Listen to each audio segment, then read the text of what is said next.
Good morning, guys, and welcome to the podcast. For all of the listeners and viewers that are interested in healthy eating and how to do it, I have Shannon Weston from Colorado. She's founder and CEO of Vibe Foods. We'll hear all about what it is, and I'm really happy to have her. Shannon, welcome. Thank you so much. I'm so glad to be here today. Yeah, briefly introduce yourself, and I'm excited to dive into what Vibe Foods is. Yeah, so my husband and I have 4 kids, and I used to be an insurance executive. I worked my way up to first and highest level a female had made for a national insurance company. And we had our third child had a lot of health issues that were unexplained from the time he was born. He was healthy, 10 fingers, 10 toes, but had just all kinds of things going on. And we were astounded. We were living the traditional American lifestyle. So all the kids were playing sports. We were running around like crazy. We had never ourselves connected with a more healthy lifestyle because back then there really just was very little talk about the impact of food on your body. After a bazillion prescriptions and a lot of things going wrong, we finally, when he was 8, started asking, what is the root cause? And nobody really wanted to go down that path with us. And so we had to get outside the matrix, find a doctor that was a little bit outside the matrix. And we got to the root cause. And as it turned out, his entire issue was predicated on the food he was eating that caused a bunch of other chain results for that. So we went deep into a rabbit hole back in 2008 and had to change everything we were doing. We couldn't he couldn't just go to a birthday party and eat whatever. We could no longer just drive through and grab food. We had to really retool everything in our lives. And so in 2017, to fast forward, we wanted to spread that message of how important food is, how food can be poison or medicine with the world. And so we founded Vibe Foods. And we do pretty much everything differently there than most restaurants. And it's something that has just been a huge passion project for us because we really believe that almost everybody walking this earth could feel a lot better when they make different choices. Interesting. Yeah, and that's a great segue into the discussions. People that come to Vibe Foods, like obviously like food allergies or food insensitivities. What do people? Is it like a Smoothie King or a Juice Land? What do you? Is it retail? Yeah, so we have 3 locations in Colorado, and we actually just launched our online store as well. But you would say, like a person would say, "Oh, it's like a Jamba Juice or a Smoothie King," and not to put those down, but I can promise you we're nothing like either one of those.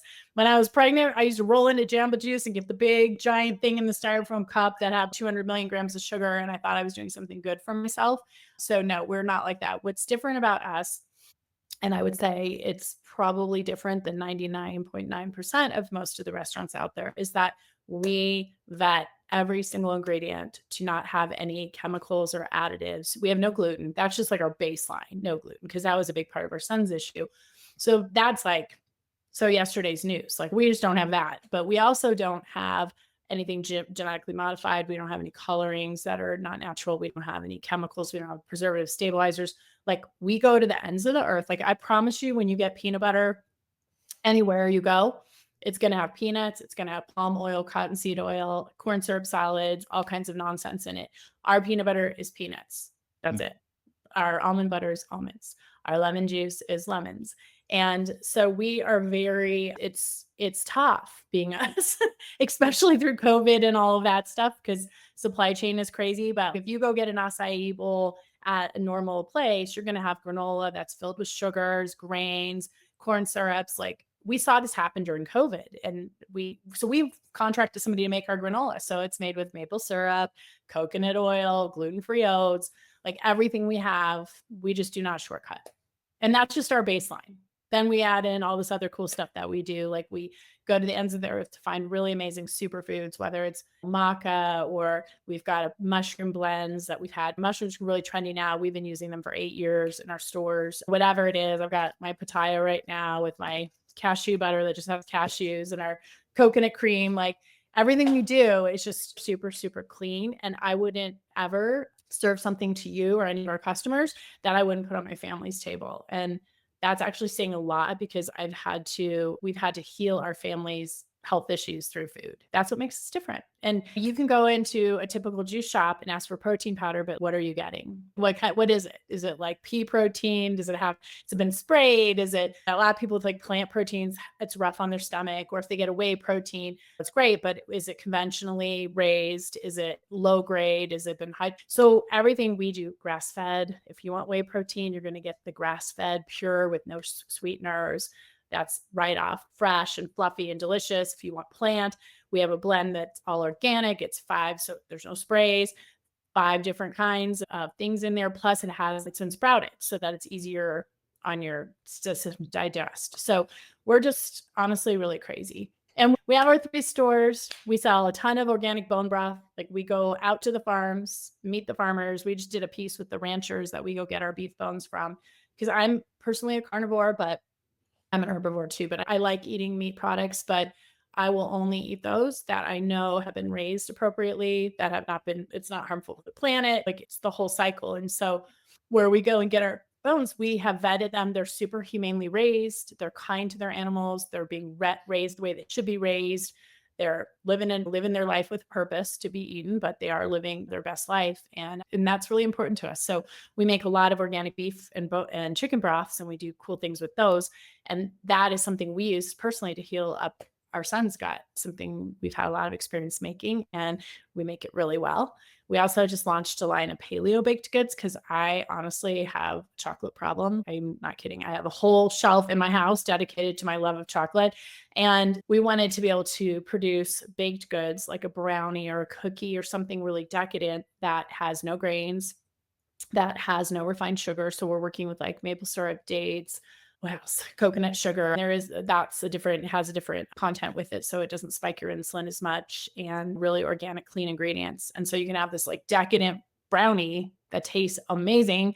It tastes so bad for you, but is actually full of fiber, full of antioxidants, full of all the good stuff, none of the bad. We're continuing to evolve and do more and more to fill the space and help people, really feel their best. Most customers who come in, we don't ask. They start telling us all their health problems. It's like people in general don't feel well. It's really crazy to me how our bodies are designed to heal and to feel well, and how most people in our country don't feel well. So we just want to be that bright spot where they can come in, they can get something that really makes them happy. It's really satisfying. And then they can walk away full of energy and not with a gut bomb. Interesting. How do you just talk about in terms of just logistics? You have 3 locations and you have a online store. How do you scale this? Because you're sourcing things, you're making things differently. How do you talk about just the challenges with scaling this when you're doing this unconventional approach? Yeah, that's challenging. And we had 2 locations in Memphis that we had opened up because that's where our son went to school. He played football out there. And we were out there a lot, and we realized there was a big hole for anything that was like super healthy. So we opened our first store there in 2020, and we opened a second store. And it was great when it was good, but that was exactly our challenges. We couldn't even so we also produce cold pressed juice. We will only use organic. That period, end of story. There are some things in our store that are not organic, not very many, but a few things that are like less, like just hard to get and maybe less important, not on the dirty dozen or whatever it might be. But our juice is always 100% organic. We're uncompromising about that because it takes 2.5 pounds of produce to make one juice. And so if that's covered in herbicides, pesticides, you're condensing that down into a drink. That just doesn't seem like a really good idea. So we couldn't even get organic produce locally sourced. We would have to go to Indianapolis or to South Carolina to bring our produce in. And so it was very hard. We were shipping our granola from Colorado out to Memphis, and it became, the business conditions of doing that was really challenging. So we did experience some of those difficulties scaling because of our approach to things. So that's why we thought we'll do the online store, because our mission is to reach as many people as possible and to have people realize that they can eat to win every day. That's a really important concept to us. And we figured like putting it online would really help that because we could touch a lot more people. And we have so many customers that come through they were coming through Memphis and Denver area and being like, how do we get your products? We live in Texas. And we're always like, sorry, we can't. And now we can. So we just started that last week. So we're pretty new to that game, but we're excited about it. Interesting. The other question is just when you're talking about these high end or kind of specialty stores or foods, how does the cost, how do you keep your cost lower or do you just cater to rich clients? Talk about the cost. That's one of the hard things because we all think that eating healthy is expensive, and it is. Like, we've gotten clobbered in a lot of ways, but there's also a cost to not eating healthy. So, we've been really diligent in trying to come up with new technologies to produce our food more efficiently with less labor. We can't always control our cost of goods because, especially throughout COVID, post pandemic, everything we saw, we would just even have some things as simple as gloves. They went from $20 bucks to $120 bucks overnight. We don't touch anybody's food. Legally, we could. We wash our hands, we could touch it. We don't because we get a lot of people that are compromised immune system wise. And so we take every precaution. We watch acai go through the roof. And then we watched, this was really fascinating, our granola that we'd always been using, everybody else started pivoting. So we'd have to look at the box every time we got a shipment and they were changing the ingredients to cheaper. Suddenly there's canola oil in it. Suddenly there's things, corn syrup, because they don't want to use like maple syrup or whatever. So we've had to like be on our guard with literally everything that we buy. And that is really expensive and it's time consuming. And we really just have to focus on waste and keeping our employment costs down to make up for it.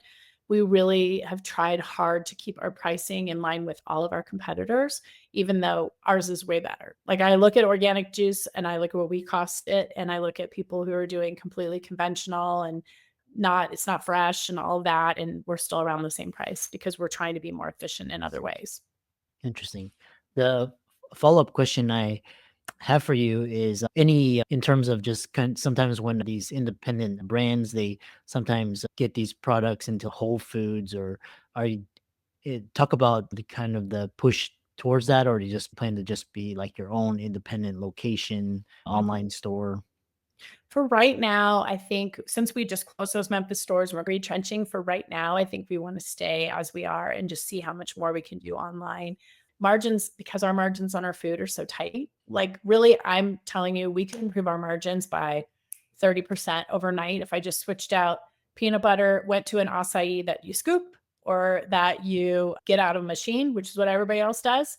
And I can make 4 small pivots out of 190 ingredients, and we could improve our margins just like that. So when you go into grocery, you really get hammered down on margins as well. And so for us, quality is everything. So for right now, that's where we're at. We've had a lot of, gosh, I can't even talk, like probably 2, 3 times a week or more. We get people who inquire, they want to open a vibe where they live and do we franchise? And it's also the same thing. Like, it would be easy for us to. We've gotten everything dialed in, but you look at all these healthy places that are franchised and a lot of them talk people into putting their life savings in, and there's not a real clear path to making money. And this is really hard business. Like, this is a lot. This is our retirement. Like, we've put in there and we're on the upward now, but we've had some dark days for sure. And I would never be able to sleep at night thinking I've got your money and you're not thriving. So for us, like, maybe that's someday, but that day's not here right now. Our online store is really, I think, going to be a big part of our future because we will be able to send our juices, our bone broth, our baked goods. Those are what are already on there, and we have more coming. We have Mm. a cool wellness box we're putting together with some fun, like, superfood powder drink mixes, juice, broth. So it's like the perfect gift if somebody's just had a surgery or had a baby or something like that, rather than give them a casserole I love a homemade casserole, don't get me wrong, but just something that you're buying and dropping off a pizza. I like, you could send them something that will actually help them through the postpartum period of time, help their mentality, help their energy levels, help them restore their body, replenish what they're losing with breastfeeding or whatever. So we've got some really cool things we're doing and so much more to come. We're just at the very beginning of that part of it. Yeah. The other question I have for you is talk about just the clientele that are loyal customers or raving fans. Are they people with allergies, food insensitive? Are they athletes, fitness? Who comes to a Vibe? Yeah, it's funny. We have several avatars. We have, of course, we have a lot of professional athletes. We always have. Like, tons of all the professional sports around us come in. They're eating to win. Although I'm amazed at how many athletes don't even really know how to eat to win. It's such a critical part, but of success. So we have a lot of college athletes, professional athletes. We have, I'm not going to drop names, but some really big people that come in and eat. Also, we have a lot of people that just think the food is pretty and delicious. People who want to put this on Instagram because it is pretty and it tastes good. So we get a fair amount of that. But our favorite and we get the yoga moms and everybody after class and all that. But and weekend athletes for sure. But our favorite avatar and our favorite people that come in are people who are on a health journey. And we've been there. Like food is so emotional for us, right? Like I remember when we were told what was going on with our son and I jumped right on the train with him. I love pizza. Pizza is like my thing besides chocolate. And this was in 2008 and there was no gluten-free pizza and we found one gluten-free pizza and I was like, "Hey buddy, it's going to be okay. Look, we've got a gluten-free pizza." And I took one bite and I was like, this is never going to be okay. Like life is over. Like I went in the pantry and almost cried over a pizza. Like how dumb is that? But honestly, food connects us to our past, our future, it smells a certain way. It reminds us of things. It makes us feel a certain way. It's a very emotional piece of our culture and of who we are as humans. And so we get so many people in every day that are now told they're in the shoes we were in, but we're like, "Hey, we got you. Don't worry. We've got something. Okay, you can't have that. Let's get you something that's going to make you feel so good." And we get people that are wheeling in their chemo infusions. We get people that they just been given some terrible news or they're whatever it is. And it's so rewarding to be like, we know what we're giving you is going to help your fight or it's going to help your mentality about the changes that you need to make. Or, oh my gosh, it's really hard to be diagnosed with diabetes. Okay, but here's some things to try. And just to be part of that is super important. And then you get invested in these people. And a lot of our customers are like family. If they don't show up one day, we're like, are they okay? Should we call? Like, what's happening? Is they come in almost every day. And it's really such a privilege to be part of people's lives that way. And we're not doctors, obviously. I will say though, we have a ton of practitioners that send their people our way, which is the highest compliment. We have a lot of whether they're holistic or even if they're not, like we have a huge fertility clinic right by us and they always tell their people they're coming in from all over the world for these treatments to come to us. So that there's no higher compliment than that because they're putting their trust that we're going to be able to serve their patients what they need to have the best outcome. And so for us, that's magic. That's where we want to be. So anyway, it's a very fun thing to do. I loved what I did in insurance. I was very passionate. You can be passionate about insurance. I thought it was awesome. I loved it. And this is just every day is just, it's very rewarding, I would say. So Yeah, really interesting. And we're nearing the end. And talk about plans for brand awareness expansion. How do you plan to? Is it through social media? Is it through advertising? Is it through influencer collabs? How do you plan to get the Vibe brand more well known? yeah, that's actually a $1,000,000 question for us because we've been really lucky. We have a really good presence where our stores are and word of mouth is huge. But now this is a whole new foray for us, figuring out how to become more known nationally. Social media is going to be a big piece of it. We actually have some resources too that we're sharing in our profiles and through our huge customer database, some resources like how to get chemicals out of your food, like a quick guide you can just take to the grocery store and be like, if you see these things, run away. Just here's some options to try to help also not just brand awareness, but try to make a difference with people so that people don't know where to start. It's really scary when you have to make these changes and you're like, wait, what? Wait, what are we talking about here? I've been there. I've lived it. I've lived it pretty hard. Going to do some of those types of things, some webinars. We have some things planned along those lines as well. And then we got to figure out this whole advertising thing because this is all so new to me. It's like starting a whole new business besides the retail one. Yeah. Yeah. Interesting. If people wanted to learn more and check out your website, connect with you, learn more, how can they do that? Yeah. So our website is love, like LOVE, spelled the right way, VIBE Foods, FOODS. And we have links to all of our social on there. We've got our online, like under the shipping, what we can currently ship. If you live in the Denver metro area, we have delivery and you can order online, pre-order. There's all different ways there. And then also, if you follow us on Instagram, that's where we do the most of our stuff and a lot of our education about what we have going on. And that is Vibe Foods Superfood Bar. Yeah. Really interesting conversation, and I really enjoyed this. And again, our food supply is a big issue topic today. And thanks so much for coming on and doing the work that you're doing. Oh, thank you so much. I really appreciate it. It was so nice chatting with you, and thanks for your time.